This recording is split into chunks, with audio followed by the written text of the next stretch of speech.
In the gilded silence of Buckingham Palace, one moment cracked the calm beyond repair. As whispers swirled about Princess Catherine's mysterious disappearance, the public grew restless. But behind those palace doors, the truth was far heavier than expected. Catherine had been quietly diagnosed with a rare autoimmune illness, one that would limit her mobility and disrupt her royal future. While most of the family responded with concern, Queen Camilla reportedly laughed during a private briefing, saying, "Oh, please, a little illness and she disappears." The comment wasn't supposed to leave the room, but it did. And when Prince William heard it, he didn't speak. He simply walked out, and everything changed.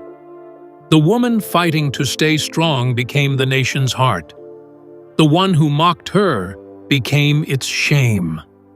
Because this time, the royal rift wasn't political. It was personal. And the world had no trouble choosing a side. Royal disappearance sparks concern. By January 2026, a strange silence settled over the British royal scene. Princess Catherine, usually a constant presence at engagements, school visits, and charity events, had not been seen in public for over 2 months. Initially, the palace offered simple explanations: rest, private time, family focus. But royal watchers, used to Catherine's consistency, weren't convinced. This wasn't a vacation. Something was deeply wrong, and the public could feel it. Behind the scenes, Prince William was quietly canceling appearance after appearance, citing only family reasons. He refused interviews, declined briefings, and was rarely seen outside of Anmer Hall. Insiders reported he was tense, often distracted, and fiercely protective of any mention of Catherine. One courtier noted, "He wasn't angry, he was worried." As the days passed and Catherine remained unseen, speculation gave way to concern, and concern to unease. Some within the palace whispered about medical testing, hinting at chronic fatigue and physical strain that had worsened after her last few public duties. Others said she had been undergoing private evaluations for something more serious. The official line held firm. But among those closest to the family, the phrase "ongoing health concerns" was being used more and more. The veil of privacy was starting to look more like a shield. The public picked up on it fast. Online forums buzzed with theories. News anchors gently questioned her absence. Every time William showed up alone, social media filled with worried posts. Where is Catherine? Why has no one said anything? What are they hiding? The answers wouldn't come for weeks. But when they did, they would expose not only a hidden illness, but a fracture in the royal family itself. The truth was never supposed to come out this way. But in private meeting rooms and hushed medical offices, Catherine and William had already been facing it for weeks. The tests were real. The diagnosis was heartbreaking. And for a woman so admired for her grace and composure, it struck at her very strength. But the hardest part wasn't the illness. It was how the royal family chose to respond to it. The private diagnosis that shook the palace. Behind closed doors, after a series of exhaustive tests, Princess Catherine was diagnosed with a rare autoimmune disorder. The disease, its name undisclosed to the public, was affecting her mobility, energy levels, and immune system. It came in waves. Some days were normal. Others left her exhausted, aching, barely able to stand for long periods. Doctors gave a clear warning. Public stress could trigger complications. She needs to reduce appearances drastically, one specialist advised. William was devastated. For a man known for his composed exterior, this hit differently. One aide overheard him say, How can she suffer like this and still be expected to smile for cameras? In private, he sat beside her hospital bed during tests. He read their children's bedtime stories over the phone while Catherine slept. And when he returned to the palace, he demanded full discretion from staff. No leaks, no slips, no press briefings. Only a handful of senior royals were informed. Among them, King Charles and Camilla were briefed separately. Charles responded with concern, asking if specialized care would be brought in, but Camilla's reaction, quiet and subtle, gave some attendees pause. She didn't ask many questions. She didn't reach out to Catherine. As one aide noted, she barely reacted at all. For weeks, Catherine continued treatments in Tuileries. William restructured his entire schedule to remain by her side. And the palace, for all its polished walls and tight corridors, became a place of two energies: compassion from some corners and indifference from others. No official statement was released. But among staff, the truth became clear. This wasn't just an illness.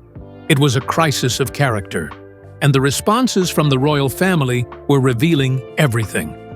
It might have stayed private, but one moment changed everything. A single comment, dismissive, callous, and deeply personal, shattered whatever goodwill remained inside the family. It wasn't said in front of cameras, it was said behind closed doors. But the words didn't stay hidden. And once they reached William's ears, everything changed. Queen Camilla's callous reaction.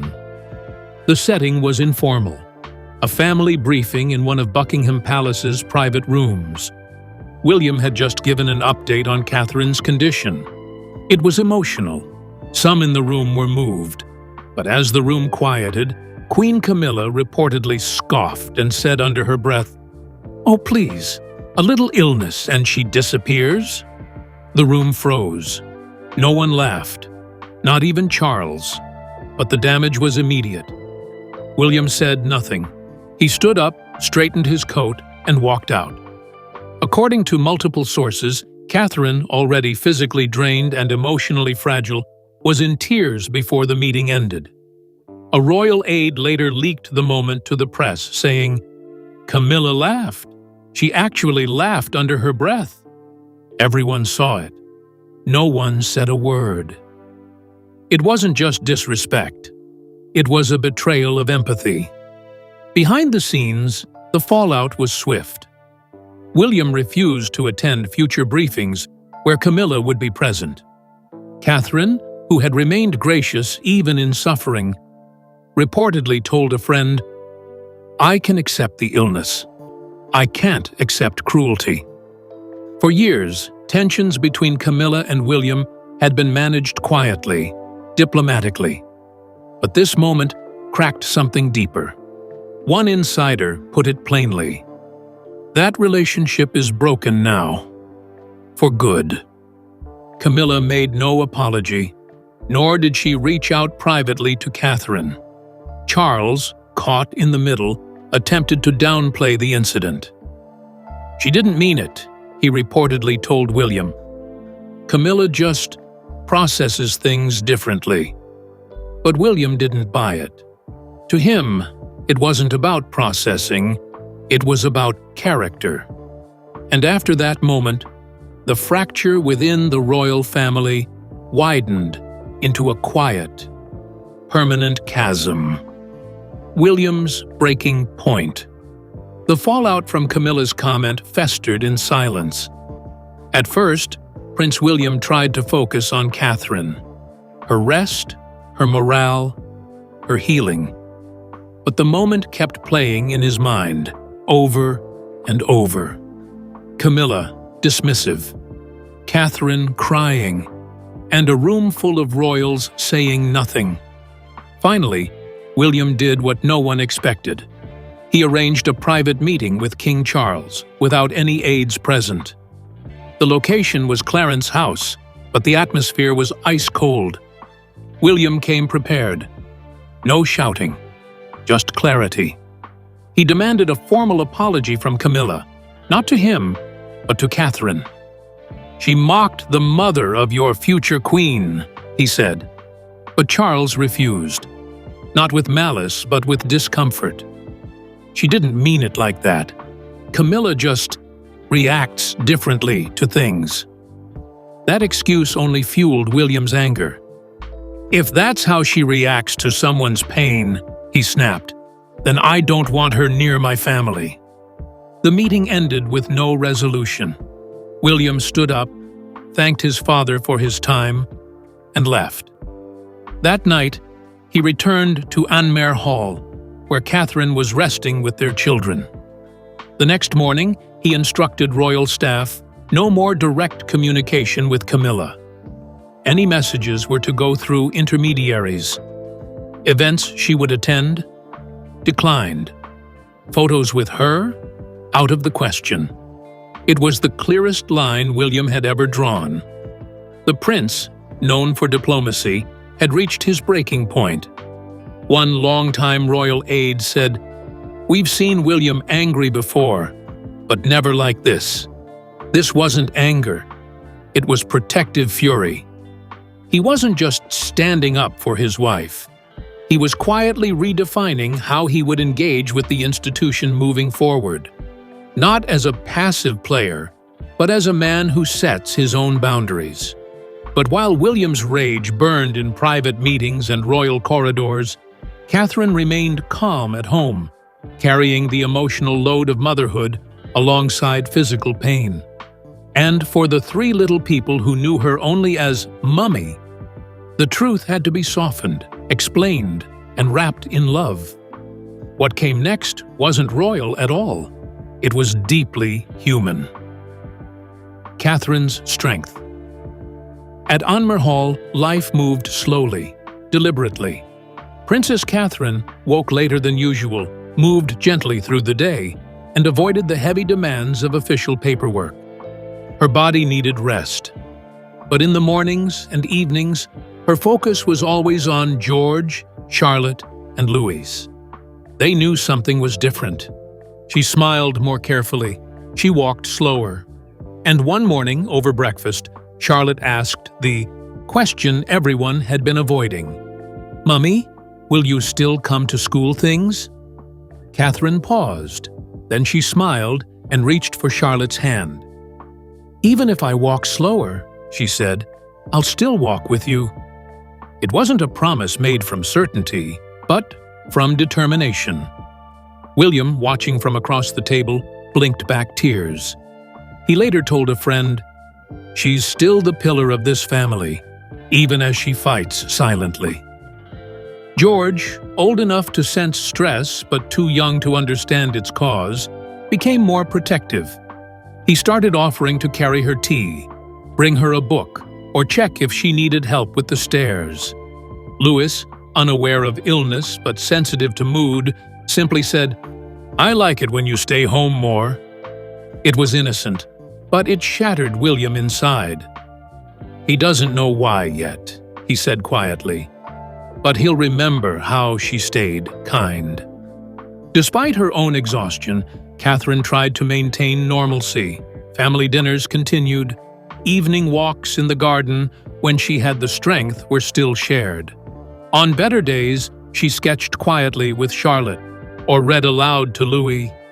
On worse days, she simply laid nearby, present, even if weary. Through it all, William remained close, often skipping or rescheduling engagements just to sit beside her in the living room while the children played. And while the family drew closer in private, the outside world began to notice the absence. It started as speculation, then concern, and finally, through subtle leaks from royal insiders, the public learned what the palace had hoped to delay. Catherine was unwell. But what no one expected was just how fiercely the people would respond once they knew the truth. Public reaction and sympathy. Surge. The news didn't break with a press release. It broke through whispers, royal insider accounts, subtle hints from reporters, and quiet confirmations that Catherine was, indeed, battling a serious condition. Almost instantly, social media flooded with support. Hashtags like #WeStandWithCatherine, #OurRealQueen, and Protect Her Grace began trending across the UK and beyond. People didn't need details. They saw the silence, they saw the absence, and they responded with compassion. At Kensington Palace, thousands of flowers, cards, and drawings began piling up outside the gates. One card read, "You carry us even when you can't carry yourself." Another simply said, "Thank you for being human." News anchors grew teary while reporting her condition. Tabloids that had once scrutinized her fashion choices now ran front-page tributes. For the first time in years, the royal family wasn't a source of gossip. It was a mirror reflecting public love and concern. Camilla, however, faced a brutal backlash. Though her comment had never been officially confirmed, the palace's refusal to deny it only added to the storm. Online forums exploded. One post read, "How dare she laugh at the woman carrying this monarchy?" Another said, "The Queen Consort mocked a mother in pain." And we noticed. Public trust in Camilla plummeted. Her approval ratings fell below 30%, the lowest since her marriage to Charles. Inside the palace, PR advisors scrambled. Camilla was quietly removed from upcoming appearances. Rumors circulated of emergency meetings between communication staff and royal aides. But the damage was done. One former press officer put it bluntly, "You can't unring a bell," and that one echoed. Meanwhile, William and Catherine remained silent, their absence speaking volumes louder than any press statement ever could. Palace damage control, too late? As support for Princess Catherine surged, Buckingham Palace was pushed into an uncomfortable corner. They couldn't ignore the outpouring of love from the public, or the rising anger toward Queen Camilla. In response, a brief statement was issued. "The Princess of Wales is managing a private health matter and thanks the public for their kind wishes." It was vague, safe, and for most, it was too late. The silence had gone on too long. The damage had already been done. Behind closed doors, meetings grew tense. PR advisors pushed to temporarily pull Camilla from public events, at least until media outrage died down. Charles resisted at first, insisting it would look like guilt. But after a particularly brutal headline, "The Queen Who Laughed," he agreed. Camilla's next 5 scheduled engagements were quietly cancelled. Royal press officers worked overtime drafting statements, tweaking language, and begging media outlets to emphasize healing and unity. Prince William, however, was done with optics. When Charles reached out privately, asking if they could have a family dinner to mend things, William declined. "You protected her feelings over my wife's pain," he reportedly told his father. "I don't need dinner, I need space." The emotional wall between William and the rest of the senior royals had gone from crack to canyon. His silence wasn't just about grief. It was a clear message. Within the palace, staff morale dipped. Some aides, especially those close to Catherine, grew openly resentful of the Queen Consort's presence. "People are cold to her now," one insider revealed. "It's not open rebellion, but it's not loyalty either." The internal divide mirrored the external fallout. A royal family known for managing crises quietly was now facing one it could no longer contain. And with every quiet snub and unanswered call, it became clear. The center was no longer holding. By late spring, the monarchy had shifted. Not in ceremony, but in spirit. One woman, sidelined by illness, had become a symbol of grace.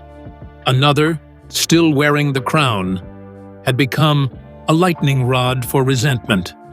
And as Catherine re-emerged, rarely, but powerfully, it was clear that something deeper than protocol had changed, something permanent, a silent divide that changes the monarchy. When Catherine finally appeared in public again, it wasn't with fanfare. No speeches, no staged photos, just a brief walk with Prince William, hand in hand, leaving a charity function.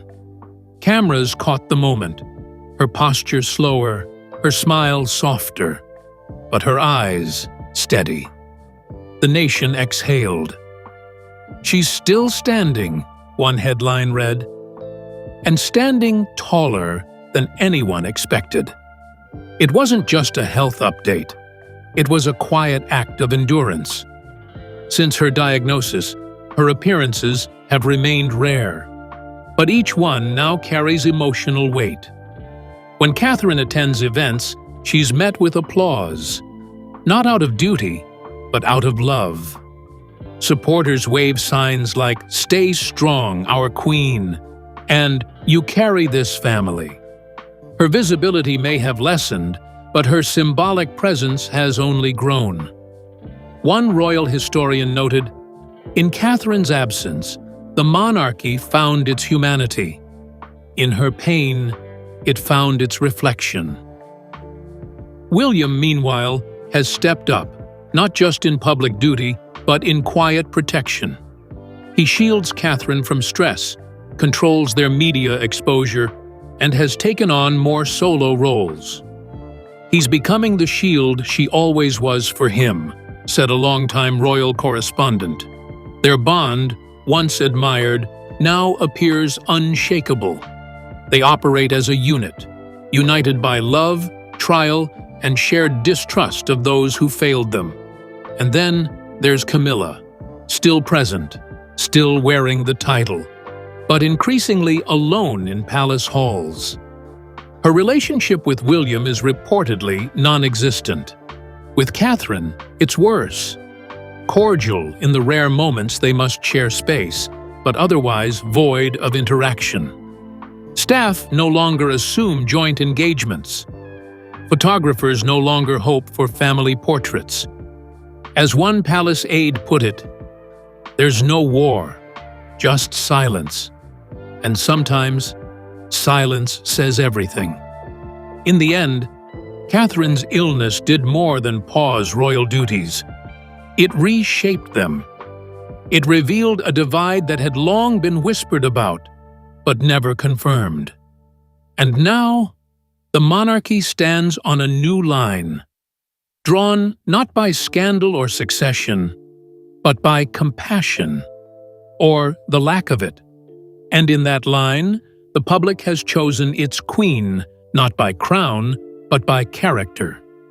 In the grand halls of monarchy, strength has often been defined by silence.